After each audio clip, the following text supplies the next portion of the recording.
According to Auditor General's report, Kenya has been losing a third of its annual budget to corruption. Let's say a budget of 3 trillion, we lose 1 trillion as a result of corruption. Rogue men and women in government are pocketing 1 trillion in a budget of 3 trillion. That's a huge sum of money that if put in good use, then it can build roads, schools, and it can solve so many problems Kenyans are going through. But the big question is Kenya willing to fight corruption? Is Ruto, the president, willing and able to fight corruption? That's the big question I want us to answer in this video. Yesterday, William Ruto appointed Kidero as the chairman of KNTC, Kenya National Trading Corporation, for a 3-year period. We know Kidero has several corruption cases in court, and even as I talk, he's still under investigation. Just recently, this is what happened. Court of Appeal dismisses former governor Dr. Evans Kidero's appeal seeking to block EACC from investigating his bank accounts in civil appeal number 415 of 2018. Dr. Evans Odhiambo Kidero and AGDPP EACC and 4 other respondents.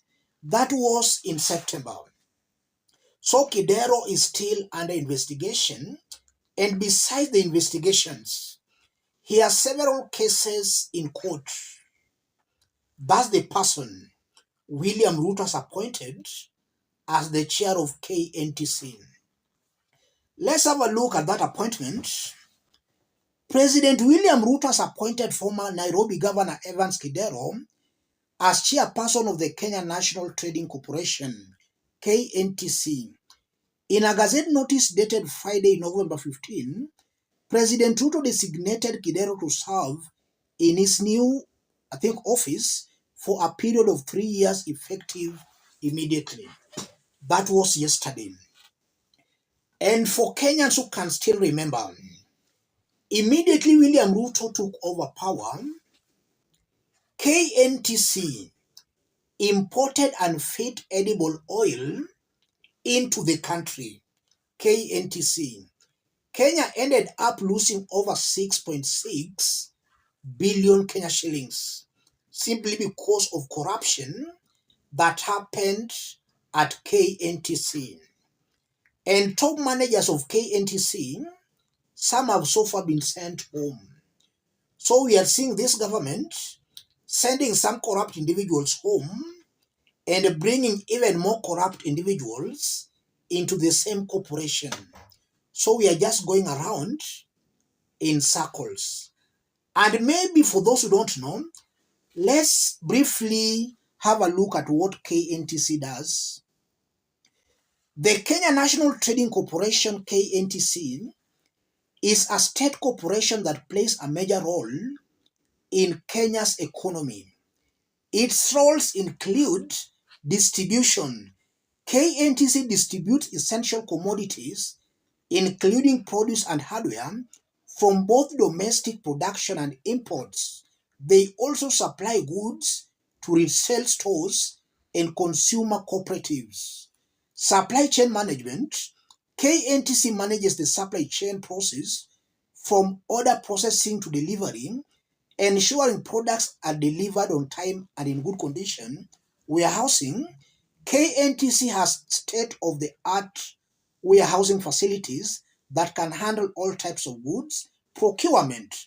KNTC acts as a procurement agency for government institutions, and that's where a lot of corruption normally happens. Promotion.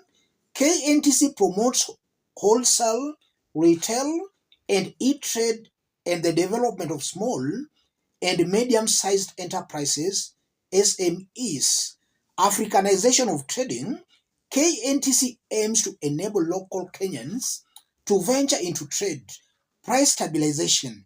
KNTC works to stabilize the prices of essential commodities, export markets. KNTC sets up trading houses in niche export markets. The KNTC is under the Ministry of Investments, Trade and Industry. So it's a vital component in Kenya's economy. And if you don't have the right individuals, then it's obvious things are going to go south. I want us to dig deep into this for Kenyans to understand what all this means. If you are watching us but you have not yet subscribed, subscribe, give the video a like. Let's proceed. To answer our question, is William Ruto willing to fight corruption? The answer is a very big no. Ruto is not willing to fight corruption. If he was serious about the fight against corruption, he could be appointing men and women accused of corruption to run such sensitive state corporations. By putting Kidero as the chair of KNTC, I'm seeing a William Ruto is just trying to encourage corruption. So corruption will still be rampant at KNTC. And last year, we remember KNTC distributed unfit edible oil to the Kenyan market, something that is not fit for human consumption. That happened because of corruption. With Kidero, I don't think the situation is going to improve. In fact, it's going to worsen. So it's clear William Ruto is not willing to fight corruption. His latest appointments just betrays his quest to fight corruption. We also know that Kenyans took to the streets demanding of corrupt government officials to be sacked. And we saw some cabinet secretaries being sent home. And we were hoping that William Ruto was to follow by also sacking some corrupt PSS. That did not happen. But instead, we are seeing more corrupt individuals being added into the government. So it's very clear Ruto is not listening to Kenyans. And that means only one thing. The divide between William Ruto and Kenyans is only but going to widen. William Ruto will be reading from a totally different page from that one Kenyans are reading from. And that can augur very negatively for his quest to be re-elected as Kenya's president. Ruto must start listening to Kenyans. Kenyans are saying they are fed up of corruption. They are fed up of incompetence in government. William Ruto should address those issues. I also saw William Ruto appointing individuals such as Omanga. It's a given fact that Omanga does not even have that moral authority to hold any public office. Besides the fact that she's also incompetent, Omanga is not fit holding a serious public office. I saw William Ruto appointed her to some government position. She rejected, after which she was appointed again to another government institution. So it appears William Ruto does not care about the integrities of these individuals he is appointing in his government. So as Kenyans wait for things to improve, it appears William Ruto is only but worsening things. When will William Ruto learn? That's another question. When will he learn? Kenyans have spoken out very clearly that they want to see an end to corruption.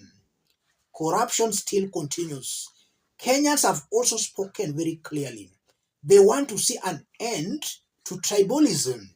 From Ruto's latest appointments, we are still seeing people being appointed as a result of where they come from. So corruption, tribalism, nepotism is still rampant in William Ruto's government. If this continues, then Ruto is squandering a wonderful opportunity he could have used to rectify things. After the Gen Z protests, I strongly believe that William Ruto's alleged handshake or ceasefire with Raila Odinga offered him a wonderful opportunity where he could actually right the wrongs, but he's still doing the old bad things. Let me stop it there. If you are watching us but you have not yet subscribed, subscribe, give the video a like. Let's meet in our next analysis. Thank you.